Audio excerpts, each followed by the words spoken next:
Welcome to LearnHowToQuilt.com. I'm Ann, and this is the 17th video in our Star Sampler series. Today, you'll learn how to draft this blazing star block, and then use the pattern to either make templates or paper piecing patterns. Once you learn how to draft this block and make the patterns, you'll be able to use this technique with any block you choose. So I hope you decide to stay tuned. If you'd like to learn how to draft a pattern for this block, you'll need 1/4 inch graph paper. You could draw this up by using an 8.5 by 11 inch sheet of graph paper if you don't want to purchase these larger sheets. If you want to make this 12-inch star that's in the quilt, you'll need a larger piece of graph paper. Now I like to use these larger sheets because I can add seam allowance and draw patterns off on the side. But you can get by with this 12 by 12 sheet. You just have to be aware that there's not much room to add seam allowance on the outside edge. If you really are interested in drawing up your own patterns, you'll want to keep this graph paper on hand. I've left some links below as to where you can purchase these. Of course, you can tape together 4 pieces of graph paper, but you have to make sure to match up these lines here. And you can see I didn't do such a very good job. So this isn't something that I would recommend. If you're not interested in learning how to draw up this block, you can download this free copy of a 6-inch star at LearnHowToQuilt.com under free patterns, or these sections of this 12-inch star at LearnHowToQuilt.com under free patterns.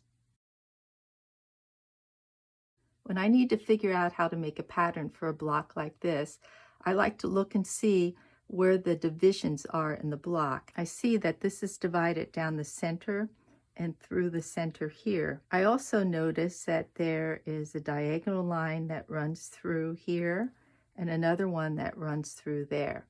So I start by drawing a 12-inch square, the same size as this block. Normally I'd be using a thin pencil like this mechanical pencil, but this doesn't show up very well on the camera. So I'll be using this Sharpie, but it's not something that I recommend for you to try. I divided my square into the sections that we talked about earlier. To make these star points, you'll need to figure out this measurement right here. I usually like to take a ruler, and I see that from here to here is 1.5 inches, and from here to here is about 1.5 inches. Now this measurement might not be perfect because this is a quilted piece and maybe the batting's taken up some of that, or maybe I sewed a tight seam here. So usually what I like to do is find a measurement that's easy, and 1.5 inches is pretty easy, and go with that. I come over here and I place this at 1.5 inches, and I'll make a little mark there. I'll go around and do each one of these. I can already see a problem using this marker. So 1.5 inches is about right there. 1.5 inches is right there. And this dot is a little too high. So I need to make sure that I've got that marked properly. So next I'll draw in these star points from here to here, here to here, all the way around. Before I go any further, I want to show you a common mistake that can happen. I've got this point here, and I drew from this corner to there, and I should be drawing from this corner to here. So I'll need to wipe this line out and then get back on track. To determine where these star points get drawn, take my ruler, and I see that where this meets right here is about 1 inch down. Oh, and it looks like maybe 2 7/8 inches over, but that's a weird measurement. So I'm just going to go with 3 inches over. I take my ruler and I'm going 3 inches over and 1 inch down. And you can see that this line goes right through that point there. So I'll draw this star point in. I've already marked where I need to go. I'll draw this star point in. I'll continue in this manner till I complete all the points. But before I do that, I just want to show you that you don't have to stick with these measurements. If you want to make this three-dimensional star, you can make these sections wider or narrower. For example, if I want a thinner star point out here, I can change these points. If I want this to be wider out here, then I can change the point out here. So you can play with this to see which type of star points you'd like. Now I'm ready to label each one of these shapes that I'll use to make this star. I also like to start thinking about how I'm going to sew this together. I'll want to use straight line seams whenever possible. So first, I notice that there's 4 of these sections right here. I can use straight line sewing to stitch the sections together. When I look in this section here, I see one long straight line. If I divide this on the diagonal, I have one part over here and another part over here. Straight line sewing can be used to put these 2 sections together.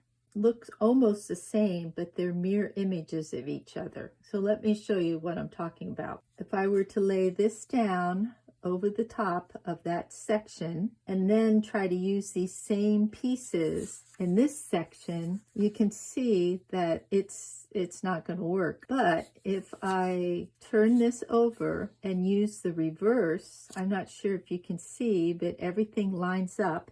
And actually I've drawn another one here, so you can see that everything lines up. So these are mirror images of each other. So while each of these shapes look identical, you have to remember that one is the reverse or mirror image of the other. So to remind me of their differences, I like to label this A1, B1, and C1 on this half, and then A2, B2, and C2 on this half. So the only 2 ways I know of putting this block together are by using paper piece patterns or by using templates.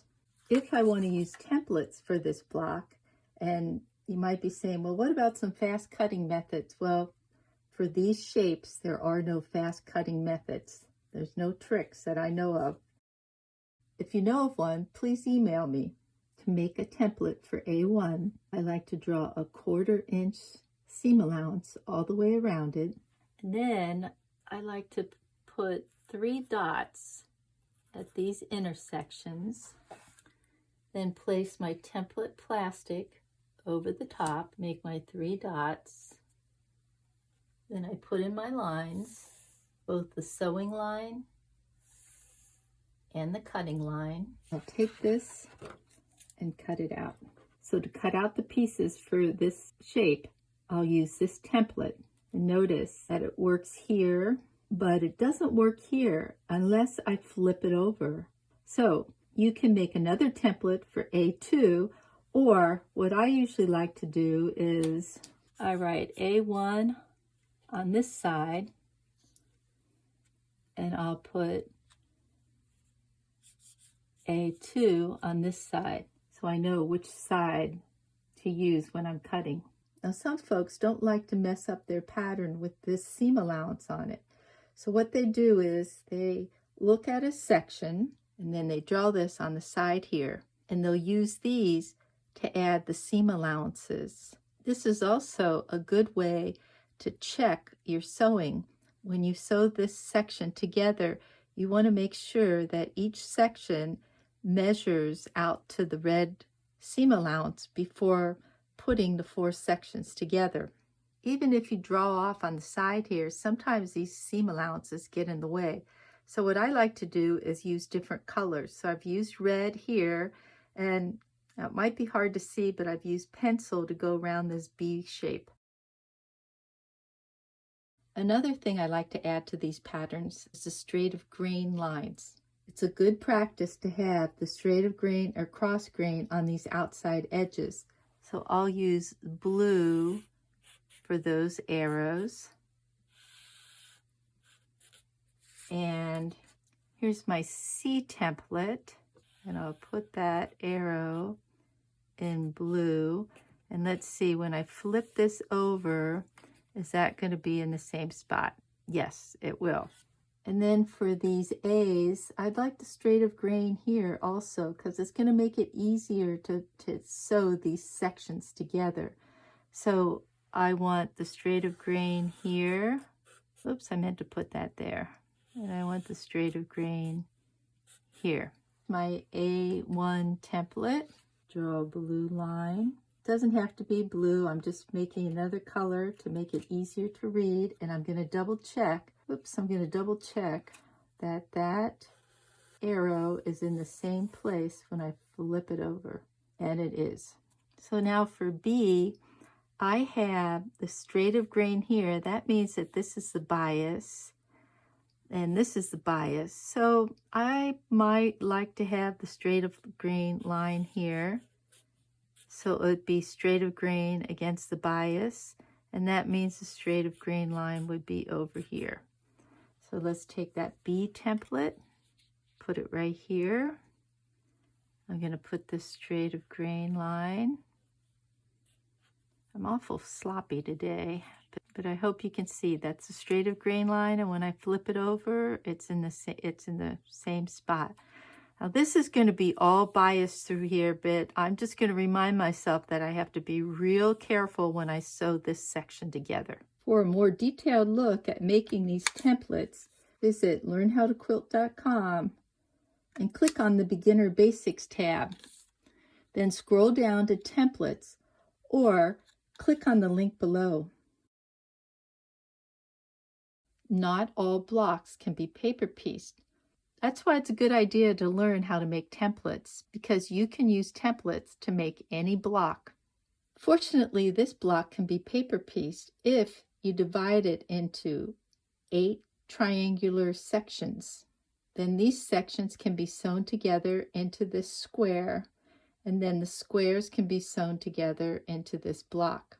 So if you want to make your own paper piece patterns, just grab a piece of paper. I actually prefer graph paper because it allows me sort of to double check where all these lines are.